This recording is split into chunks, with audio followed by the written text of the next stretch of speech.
Baiklah, terima kasih. Pada saat ini saya akan menjelaskan isu dan tantangan manajemen sumber daya manusia kesehatan di Indonesia.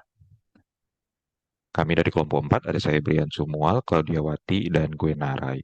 Kita tahu bersama bahwa sumber daya manusia kesehatan merupakan kunci untuk mencapai pelayanan kesehatan yang berkualitas di masyarakat. Dan hal ini berkaitan erat dengan pemberdayaan, penggunaan, dan perlindungan dari sumber daya manusia kesehatan itu sendiri. Nah, manajemen atau pengaturan dari sumber daya manusia kesehatan tentunya akan memastikan pemanfaatan sumber daya manusia berjalan secara optimal, efektif, dan efisien guna mencapai suatu tujuan organisasi atau tujuan dari negara Indonesia sendiri dalam hal kesehatan, yaitu meningkatkan derajat kesehatan masyarakat. Nah, berdasarkan WHO, sistem kesehatan dapat berfungsi dengan baik apabila sumber daya manusia kesehatan itu sendiri bekerja atau berkualitas dan tentunya akan meningkatkan cakupan pelayanan kesehatan. Dan ini akan mewujudkan hak bagi seluruh masyarakat berkaitan dengan derajat kesehatan yang setinggi-tingginya. Nah, pencapaian dari tenaga kesehatan ini bergantung pada ketersediaan, aksesibilitas, akseptabilitas, dan kualitas yang ada. Nah, kita tahu bersama isu ataupun tantangan dari manajemen sumber daya manusia kesehatan ataupun tenaga kesehatan di Indonesia ini berkaitan pertama dengan jumlah dari tenaga kesehatan itu sendiri. Kekurangan dari sumber daya manusia kesehatan di fasilitas kesehatan tentunya akan meningkatkan beban kerja dari nakes lainnya. Dan pelayanan kesehatan di fasilitas kesehatan akan menurun dan tidak bisa maksimal. Kemudian implementasi dari jenis sumber daya manusia kesehatan di fasilitas kesehatan masih belum optimal dilihat dari adanya kekurangan dan ketidakmerataan sumber daya manusia kesehatan yang ada di Vaskes.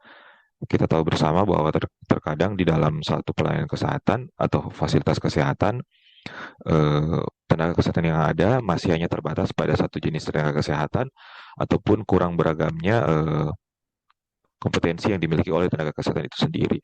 Nah, kekurangan dari sumber daya manusia kesehatan ini akan mengakibatkan penempatan kerja bagi tenaga kesehatan tidak sesuai dengan disiplin ilmu yang mereka kuasai. Ini juga akan berakibat pada beban kerja dan berkaitan dengan jumlah ataupun jenis, pemerintah harus berupaya untuk melakukan suatu perencanaan yang baik. Dan tentunya dalam mengatasi ini kita harus fokus juga pada daerah-daerah di perbatasan yang memang jelas membutuhkan tenaga kesehatan untuk pelayanan kesehatan di sana. Isu yang ketiga, setelah tadi berkaitan dengan jenis dan jumlah, kita juga melihat dari kualitas tenaga kesehatan itu sendiri, di mana pengembangan dan pendayagunaan sumber daya manusia kesehatan di fasilitas kesehatan itu sendiri penting untuk dilakukan. Dengan cara itu meningkatkan kompetensi dan kinerja dari sumber daya manusia kesehatan itu sendiri. Dan perlu diberikan kesempatan untuk mengembangkan ilmu maupun keahlian, serta di sini perlu dilakukan juga monitoring dan evaluasi sehingga kinerja serta kemampuan dan kompetensi dari tenaga kesehatan itu sendiri bisa betul-betul tersalurkan dan maksimal dalam pelayanan kesehatan di fasilitas kesehatan yang ada. Selanjutnya, distribusi dari sumber daya manusia kesehatan itu sendiri.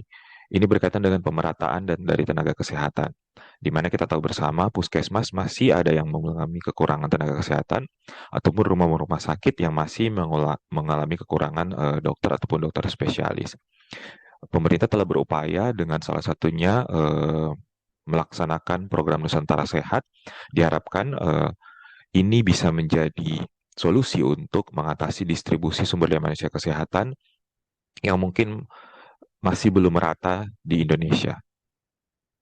Selanjutnya, isu yang penting lainnya yang perlu kami hadirkan adalah perlindungan dan kesejahteraan dari sumber daya manusia kesehatan itu sendiri.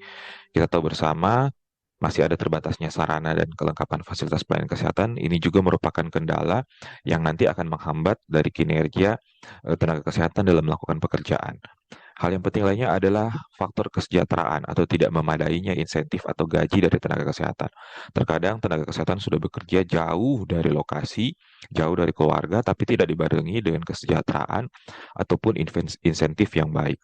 Selanjutnya adalah tenaga kesehatan yang menjadi korban kekerasan. Isu-isu terakhir ini banyak sekali tenaga kesehatan di beberapa daerah di Indonesia ataupun daerah rawan konflik yang memberikan pelayanan kesehatan kepada masyarakat, tetapi juga masih menjadi target ataupun menjadi korban bagi beberapa pelaku sehingga mengakibatkan kerugian bagi tenaga kesehatan itu sendiri, bahkan ada yang sampai menjadi korban jiwa.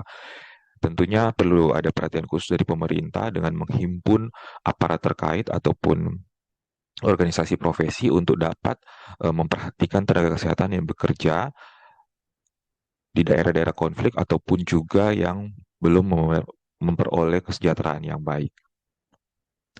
Terima kasih.